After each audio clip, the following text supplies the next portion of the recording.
Electral bond निघाले, कायदा केला, चेकने बॉन्ड द्या, चेकने बॉन्ड घ्या आणि ते पैसे आमच्याकडे द्या, म्हणजे चेकनेच पैसे आम्हाला द्या. थोडक्यात गुप्त ठेवलं.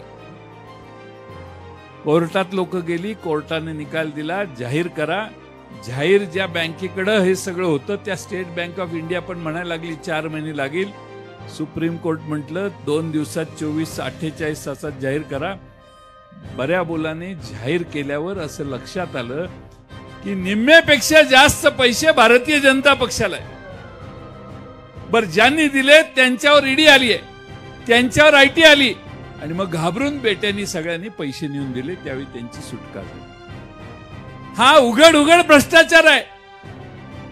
भ्रष्टाचार कसा असतो याचा नवा व्यवस्था आणि नवी फॉर्म्युला किंवा नवी सिस्टीम घालण्याचा प्रयत्न या देशात मागच्या 5 वर्षात झाला.